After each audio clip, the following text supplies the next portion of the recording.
Shalom Bapak Ibu Saudara yang dikasihi Tuhan. Haleluya. Kita bersyukur sudah memasuki minggu yang baru dalam minggu pekerjaan kita, hari Senin 4 November 2024. Saya berharap dan berdoa agar sukacita Kristus tetap ada dalam diri kita, dan itulah yang kita masih pelajari dalam renungan malam pada hari ini. Adalah sangat baik sekali sebelum kita beristirahat, kita terlalu memenuhi hati dan pikiran kita dengan firman Tuhan yang selalu meneguhkan dan menguatkan kita. Dan di sepanjang bulan November ini saya sama-sama masih membahas mengenai sukacita Kristiani. Sekali lagi saya mengingatkan, kalau Bapak Ibu Saudara diberkati dengan renungan ini, tolong forward kepada sebanyak mungkin orang sehingga pelayanan kami bisa menjadi berkat bagi tubuh Kristus yang lain. Dan kalau saudara belum subscribe kepada channel GBI Manuel, saudara bisa subscribe sehingga saudara bisa mengikuti terus perkembangan pelayanan kami. Haleluya. Dan hari ini kita belajar satu hal lagi mengenai sukacita, yaitu sukacita di dalam firman. Kita membaca dalam Yeremia pasal 15 ayat yang ke-16. Apabila aku bertemu dengan perkataan-perkataanmu, aku menikmatinya. Firman-Mu itu menjadi kegirangan bagiku dan menjadi kesukaan hatiku, sebab nama-Mu telah diserukan atasku, ya Tuhan, Allah semesta alam. Saudara, Yeremia adalah nabi yang diutus oleh Tuhan untuk suku Yehuda yang akan memberitakan mengenai penghukuman Tuhan kepada mereka, di mana mereka akan dibuang ke Babilonia selama 7 tahun lamanya. Dan Yeremia diperintahkan Tuhan untuk memberitakan pesan pertobatan agar mereka sadar, bertobat, dan berbalik kepada Allah.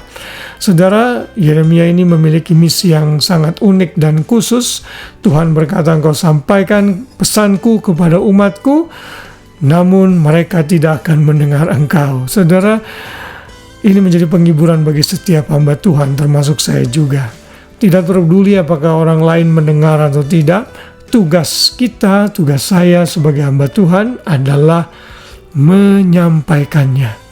Membuat renungan malam every single day seperti ini adalah time consuming, saudara. Membutuhkan waktu dan kerja keras yang tiada lelah. Karena saya tidak full time, saya juga masih bekerja. Namun saya lakukan ini karena saya sadar tugas dan tanggung jawab saya sebagai hamba Tuhan. Saya harus memperlengkapi jemaat yang saya layani dengan renungan-renungan firman Tuhan yang bermanfaat bagi kehidupan mereka. Renungan-renungan yang berdasarkan firman Tuhan yang kuat dan kokoh. Apakah mereka mendengar atau tidak? Belum tentu. Mungkin mereka malas-malasan, tapi itu bukan tugas saya. Tugas saya adalah menyampaikan dan membagikan apa yang bisa saya bagikan, seperti yang Yeremia perintahkan. Dan Yeremia katakan untuk mengingatkan kita semua bahwa saat kita menikmati firman, maka itu harus menjadi kegirangan bagi kita, menjadi kesukaan bagi kita. Ada banyak orang yang ke gereja saat khotbahnya lama, mereka bilang, aduh lama benar. Tapi kalau mereka nonton drama Korea, nonton Netflix bisa berjam-jam. Saudara, kita tidak adil dalam hidup ini. Tuhan mau agar sukacita kita didasarkan pada firman yang kita terima. Nah, kalau saudara rajin mendengarkan renungan malam seperti ini, terimalah itu dengan sukacita, karena ini akan membantu pertumbuhan rohani kita. Akan membantu kita untuk mengerti Alkitab dengan baik, khususnya sepanjang bulan ini kita belajar mengenai sukacita. Bulan lalu kita belajar mengenai eksistensi manusia. Ada banyak ayat lain yang menyatakan bagaimana kita harus bersukacita dalam firman. Nehemia 8 ayat 13 berkata, maka pergilah semua orang itu untuk makan dan minum, untuk membagi-bagikan makanan dan berpesta ria, karena mereka mengerti segala firman yang diberitahukan kepada mereka. Nehemia yang diperintahkan Tuhan untuk membangun kembali tembok-tembok Yerusalem, bait suci yang diruntuhkan oleh Nebukadnezar. Setelah mereka kembali dari pembuangan, mereka mengalami banyak tantangan. Namun Ezra bangkit untuk membacakan firman Tuhan, kitab Taurat Musa, kitab Taurat Tuhan kepada umat. Dan saat mereka mendengar, mereka bersukaria, berpestaria, karena mereka mengerti firman Tuhan akan keberadaan mereka, mengapa mereka harus kembali kepada tanah perjanjian. Lalu mereka mulai minum, makan, dan bagi-bagikan makanan.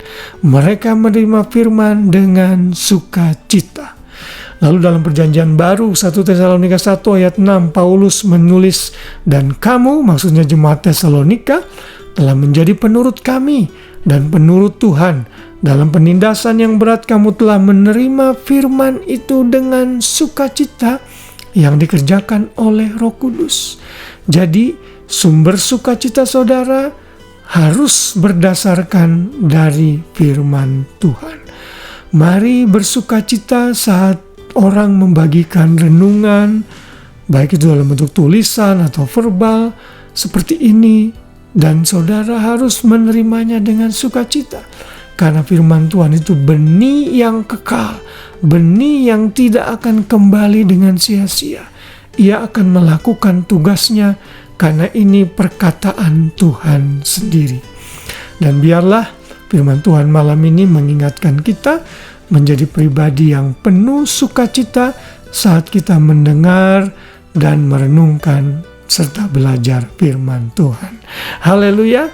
Tuhan memberkati kita semua. Selamat malam, selamat beristirahat. Biar kasih Kristus membebat dan menyertai kita senantiasa. Shalom.